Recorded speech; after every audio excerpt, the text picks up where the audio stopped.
Hello everyone, welcome back to another Yu-Gi-Oh! Season 0 episode talk. So in this episode, now that Taya knows that Yugi is the guy that saved her mysterious knight in shining armor. That is basically the plot of this episode. But also, cops rush to a location because a bomber has placed a bomb there. And then the detective has to solve a riddle. He fails, so boom goes the bomb. And yeah, basically we have Taya trying to get Yami out, but also the Riddler of all people is in this episode too.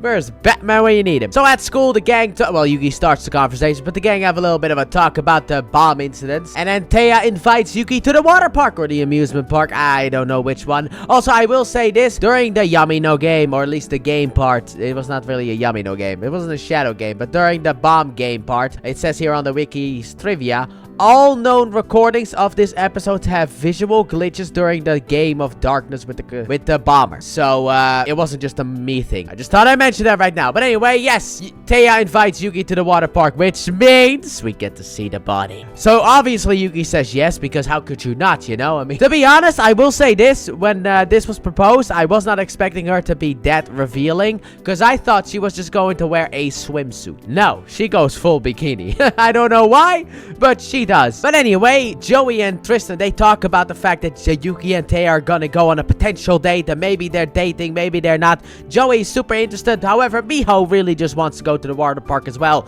So all three of them are gonna go as well, but they're gonna basically go there to spy. Well, not entirely all three of them, let's be honest here, but Joey goes there to spy, let's just say that. So then, Yugi and Taya arrive. However, before it can get a little bit too awkward, Taya kind of switches the conversation for Yugi to buy the ticket. So he goes to buy the tickets, and then it's like, oh hey, yeah, you're from an elementary school, that means you're cheaper. It's like, Yugi, take it, okay? It's cheaper. Take it.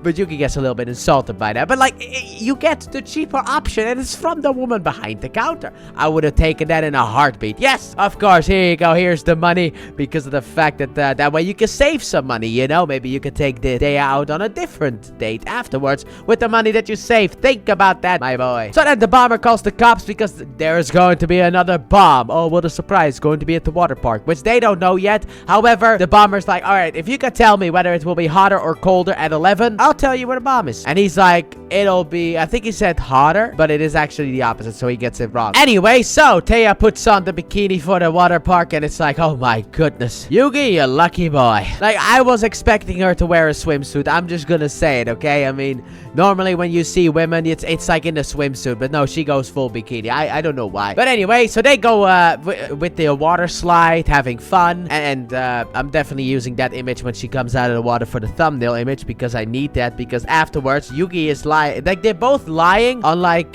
seats. I don't know what you call those things, I'm sorry, okay? But like the image of Yugi just lying next to Taya, just kind of like looking at her, just that is a thumbnail image if I ever saw one, okay? That is an easy thumbie, okay? And I need an image of Taya as well for the full thumbie location, because that's just so funny. Like, that is the main image when I started the episode too, was Yugi just lying there like that. So funny. Meanwhile, Joey has lost Tristan and Miho, sadly enough, because they are in the water playing as well. So, dang it, we lost them. So then Taya, later on, still thinks about Yami, so she wants to now, from this point onwards, purposefully put herself in danger in order for Yami to come out and save her.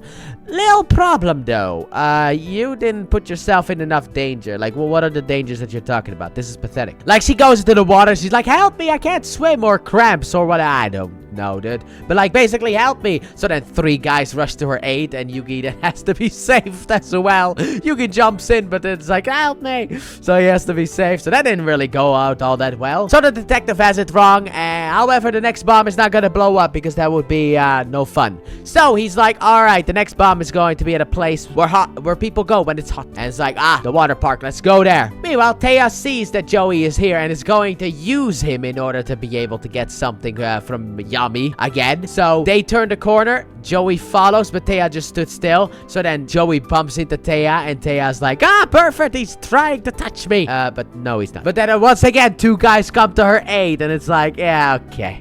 Look, if you want to like, if you need saving, don't be in a crowded spot, okay? Because then other people might jump in to save as well, and Yami still won't come out. Like, what is wrong with you? So then, obviously, Yugi invites Joey onto the date as well for some strange reason. I wouldn't have done it personally, but hey, whatever. Yugi's just such a nice guy. But then Taya has another idea. Yugi has to catch her. However, what she does is she runs over to the Ferris wheel and gets into one of the carts and goes up high. However, at that point, then boom! The Ferris wheel stops. And, yeah, that's the location of the next boss. So the detective gets called, and apparently there are 3 carts full of people. Obviously, one with Taya in it. And he had to get all of the balloons. So now each color of the balloon will represent one of the carts. How do you know which one it is? Well, that is explained later, but we'll get into that one in a second. But in order to get the game started, he lets go of a balloon, a white balloon, which causes number 1 to be blown up. So number 1 is the color white. So then afterwards, the detective needs someone who's good at games. And then Yami no Game is here, boys. Yami's here. And he takes over. And then he still can't really figure it out. But then he has to let go of yellow, which actually corresponds to number 10. But Yami still can't figure it out. So he helps Yami again by releasing pink, which is number 4. And at that point, Yami figures out that apparently, you know, it's kind of like a clock. You need to see it like that. A flower clock. And a flower clock has colors. So Yami needs to figure out which color belongs to Taya in order to win the game. So, without releasing the balloon, obviously. So now he needs to know what color number 3 is. However, no one here knows what the flower clock is. And then Yami's like, alright, how long would it take me to get to the flower clock? It's like 2 minutes. I got one of those bad boys left. So that's not gonna work. But then he sees one of those, like,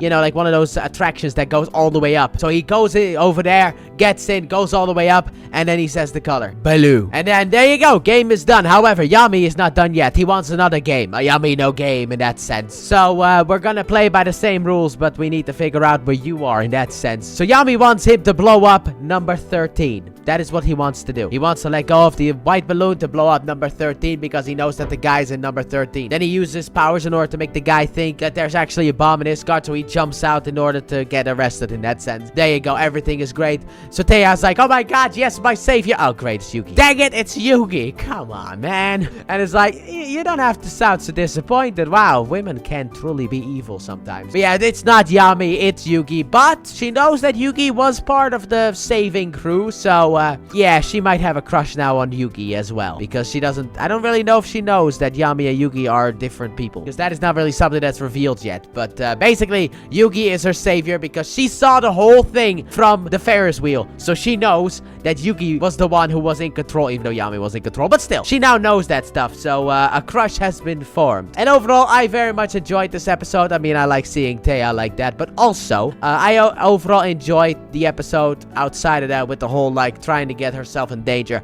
However, the danger was pathetic, though. Like, oh my god, he's touching me. Help me, I'm drowning. It's like, it's the boring kind. Get something interesting going, you know? And to be honest, if you were smart, you wouldn't do it in a place full of people because other people can then save you as well. So that would ruin the whole, you know, Yami coming out in that sense.